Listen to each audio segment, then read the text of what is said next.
La crítica, entendida como ese conjunto de comportamientos y actividades mediante los cuales tratamos de analizar e indagar ese mundo que nos rodea, se ha convertido en una de las actitudes más despreciadas y valoradas, más inútiles y necesarias, todo a un mismo tiempo. En este episodio me gustaría abordar la ambigüedad que actualmente recae sobre esta actitud e intentar aclarar algunas de las dudas que nos puedan permitir ubicar con mayor certeza el lugar que ocupa en las sociedades contemporáneas. Para abordar esa curiosidad que me genera el asunto, pues he decidido hacer como varios episodios, porque pues creo que es una cosa muy amplia. En el primero de ellos, que es este, lo que voy a tratar de hacer es un poco delimitar qué entendemos en las sociedades contemporáneas por esto de crítica, cómo se expresa y a qué apunta. Pero vamos a tener otros episodios, todavía no los tengo muy bien planeados, que van a indagar en otras cosas relacionadas con la crítica, como por ejemplo la crítica y la edad, la juventud, cómo somos más dados a ser críticos con el mundo cuando tenemos cierta edad. También la crítica en relación con las herramientas de la información, de las tecnologías de la información, y la crítica también en relación con el conocimiento. Entonces, en el capítulo del día de hoy me gustaría delimitar el objeto de discusión y, bueno, como sucede con cada concepto que se nos muestra relevante para comprender ese mundo que nos rodea, nuestro entorno, pues también la definición de lo crítico está envuelto en una serie de debates y de posturas, de planteamientos. De esta manera pues nos podemos encontrar con que hay unos que entienden la crítica como la búsqueda de la verdad y el sentido, otros la van a entender desde una perspectiva más científica como la experimentación, el poner a prueba teorías y resultados para llegar a la objetividad. Desde otra perspectiva está, no sé, realizar un examen de la realidad para comprenderla en términos del bien y el mal, identificar qué es lo que está bien hecho y lo que no.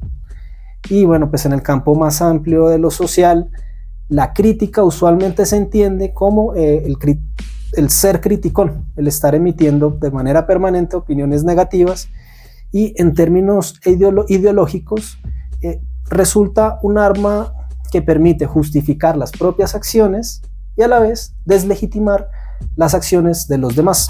Para el interés de la indagación que estoy realizando, creo que nos vamos a mover entre una noción más filosófica y otra más dada hacia lo social. De la dimensión filosófica vamos a encontrarnos que la crítica se mueve, por lo menos para mí, en dos tradiciones. La primera es lo que vamos a llamar la crítica como pensamiento sobre el pensamiento, y es la indagación por la verdad, el conocimiento, es el examen de los fundamentos, límites y alcances de la razón, y en ciertos autores esto se va a ampliar a otras facultades, y bueno, pues como que el paradigma o la figura paradigmática de esta perspectiva va a ser Kant, aunque no se reduce a este. De otro lado, vamos a tener la crítica como pensamiento sobre el mundo. Se trata de el examen o el análisis del mundo en el que vivimos, de los problemas a los que nos enfrenta, de las oportunidades que nos ofrece, de las relaciones sociales a las que da lugar y en general como ese contorno existencial que le da a cada individuo. En este caso, la figura paradigmática, de un lado tenemos a Rousseau y de otro lado, creo que mucho más famoso, más conocido, tenemos a Marx. Ya sabemos que en la práctica esta distinción tiene muchos problemas, hay muchas cosas que se quedan de lado, pero nos sirve para poder elucidar la forma en que se entiende la crítica en la actualidad, es decir, nos sirve como punto de partida para comenzar a elucidar, desmenuzar aquellos factores o aquellas capas que nos van a permitir dar como un poco de lleno en lo que es la crítica en la actualidad. Entonces no creo que haga falta como mencionar pues los muchos otros puntos en los que esta reducción les falla, ya los tendrán ustedes en cuenta. Aunque ninguna de estas dos perspectivas ha dejado de existir para la sociedad en general, como un valor importante para la sociedad en general, ni como un objetivo al que apunta ese aspecto ya más reducido de los grupos que se dedican a la construcción de saberes. Lo cierto es que en términos de la comprensión social predominante, vamos a encontrarnos con que nos acercamos más a esa perspectiva que hemos dicho que se identifica como la crítica, pensamiento sobre el mundo. Inicialmente esto tiene que ver con ese paradigma global de la postmodernidad, el cual, más allá de ser una reflexión permanente sobre todo lo que se nos cruza por el frente, que pues en realidad es una postura bastante optimista sobre la posición del pensamiento en la actualidad, es más que nada una actitud de inconformidad que se encuentra a la saga del desarrollo de una sociedad de consumo y de la existencia de certezas que se viven como no siéndolo. Este último punto lo vamos a desarrollar con más detalle al final. Sin embargo, por el momento basta decir que el supuesto nihilismo de las sociedades contemporáneas y la adopción del principio de competencia como hilo conductor de las relaciones sociales hace que nos inclinemos a comprometernos con la crítica como una actitud que se fundamenta en un pensamiento sobre el mundo. El nihilismo actual, creer sin saber qué se cree, en la medida en que no permite la claridad de los imaginarios comunes, lleva a la fragmentación y con ello a la ausencia de ciertas certezas que aclaran el sentido que pueda tener nuestra existencia. Vale la pena aclarar que como personas siempre vamos a movernos en un sentido que es compartido. O sea, es imposible que no haya algo a la base de nuestras relaciones. Lo que pasa es que la forma de experimentar tal sentido, las significaciones que lo fundamentan, pues va a cambiar. Podemos hacerlo conscientes de ello, que vendría a ser una perspectiva de la autonomía, o no conscientes de ello, que vendría a ser una perspectiva de la heteronomía. Entonces, al encontrarnos en una situación en que los vasos comunicativos del sentido están fragmentados, pues lo más normal es que dudemos de todo. Y este es el primer punto de la crítica en la actualidad, el dudar de todo. Pero no de cualquier manera, no se trata de una duda cartesiana o de algunos otros postulados que se han realizado en términos de la filosofía, las humanidades, entre otras, sino es la duda como desconfianza. Una que se extiende a todo lo que nos rodea, pero que se enfoca sobre todo en los demás. No es que no creamos en nada, como dicen las tesis nihilistas, sino que no confiamos en nadie. Ya sabemos que esa expresión que mencionamos muchas veces en nuestra cotidianidad, el de no creo en nadie, se refiere precisamente a que desconfiamos de todos. Vuelvo y repito, no se trata de que no creamos en nada. Lo que pasa es que nuestra creencia es que los demás no son lo que creen ser, y por el contrario, todos sus comportamientos van a estar fundamentados o van a estar impulsados o van a estar orientados por un actor que está detrás de ellos, y a esto vamos a ir ya más adelante. Entonces, básicamente no creemos en los demás porque no creemos que los demás puedan dar cuenta de lo que creen, y en este caso pues vamos a sentir es que son manipulados y no tenemos un contacto directo con esa cosa que va a estar detrás de su comportamiento. Esta desconfianza, como ya lo hemos mencionado, tiene que ver con un imaginario social, la competencia.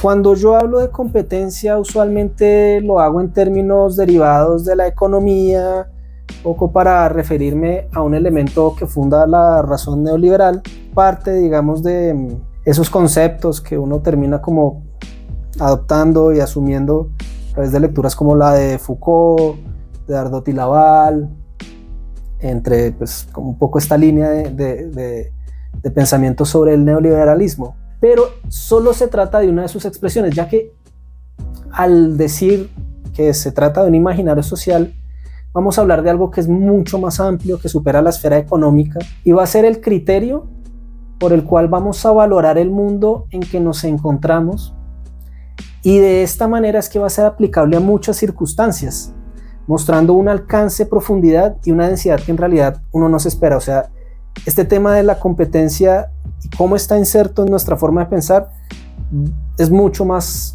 amplio, es mucho más potente de lo que uno podría pensar en un principio. Con este imaginario nosotros damos cuenta de los procesos entre los humanos, pero también entre los genes, también células, plantas, animales, El gen egoísta, ese libro de Richard Dawkins, que desarrolla esta perspectiva, pues digamos es un muy buen ejemplo de ello.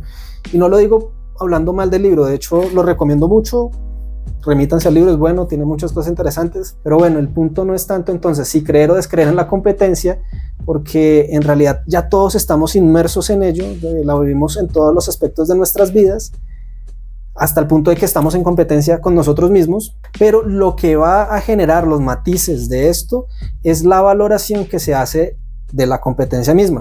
Es decir, hay gente que piensa que es positiva, hay otros que piensan que no lo es. Hay unos que piensan que es una expresión concreta de un periodo muy específico del capitalismo o de la historia humana, y hay otros que van a comprenderla como algo mucho más amplio que tiene que ver con comportamientos que se extienden hacia seres vivos diferentes como animales, plantas, bueno, entre otros. Con esto llegamos al segundo punto. La crítica es dudar / desconfiar de todo, porque con todo estamos en competencia y la competencia permanente nos deja insatisfacción en la medida en que ganar siempre no es posible. En este punto podemos decir que la crítica es la actitud de desconfianza que nos genera una insatisfacción permanente sobre el mundo o sobre un mundo que pues, nos está incumpliendo de alguna manera respecto a ciertas expectativas que tenemos sobre él. Al igual que con la competencia,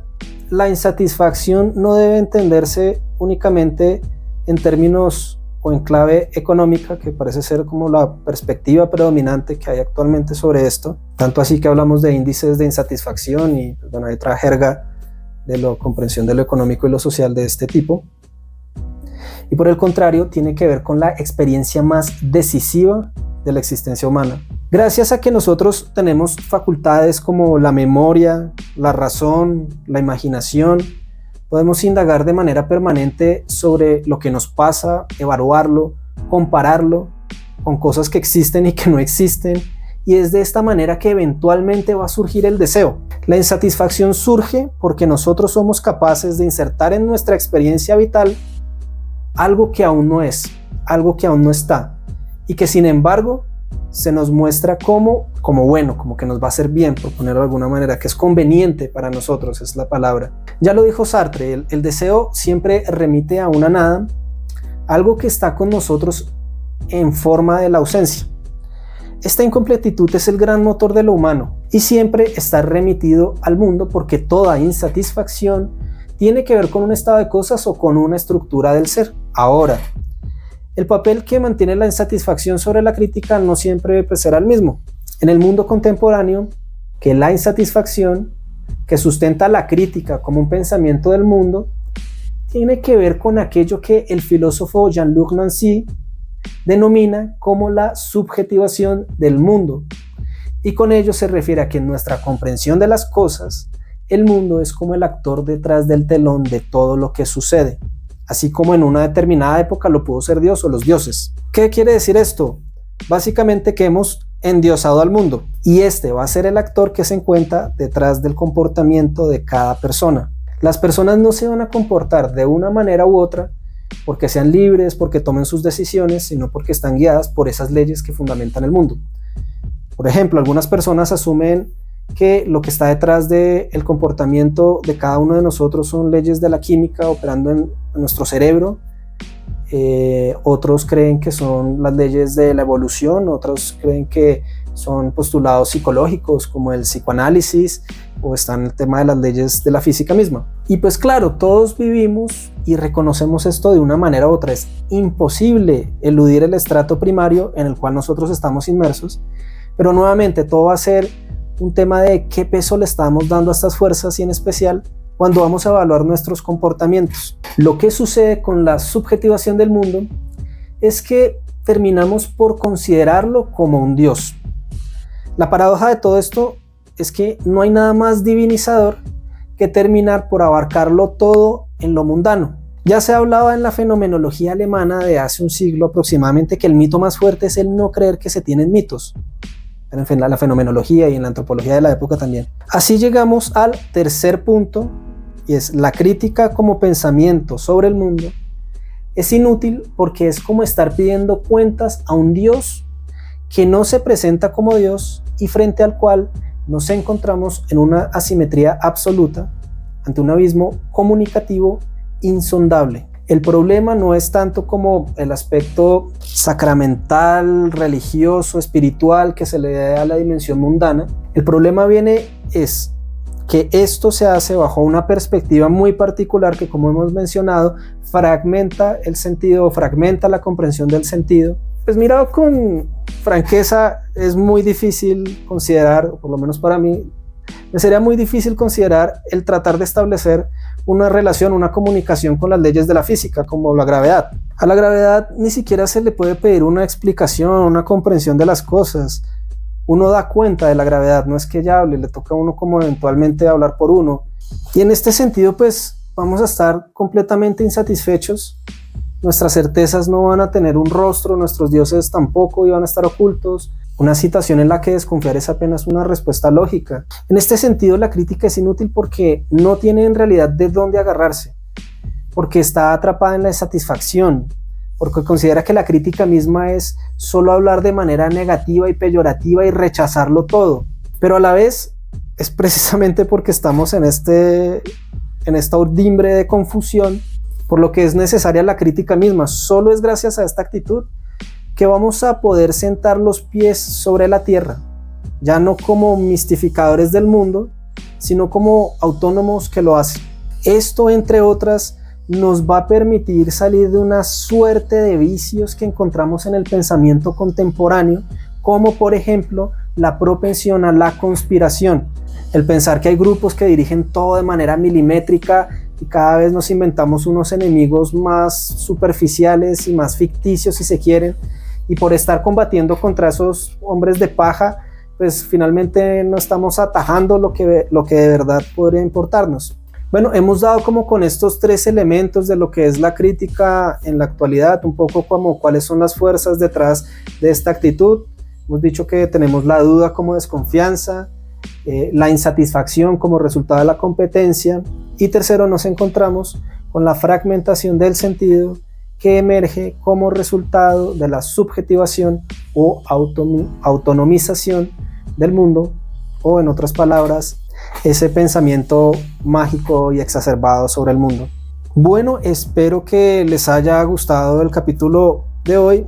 Si se dan cuenta, el ejercicio que yo acabo de realizar o que realicé haciendo el guión para este episodio se apega a la crítica como pensamiento sobre el mundo, es decir, yo mismo estoy siguiendo ese elemento que he tratado de elucidar, no fue predeterminado.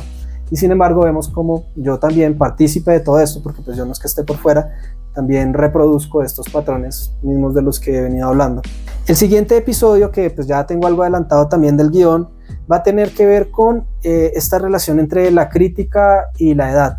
En especial porque creo que hay como una creencia general de que cuando somos jóvenes somos más dados a ser críticos en el sentido de ser reactivos con el mundo que nos rodea, somos más dados a rechazarlos, somos mucho más dados a adoptar ciertas actitudes políticas, asimilar ciertos contenidos teóricos y filosóficos.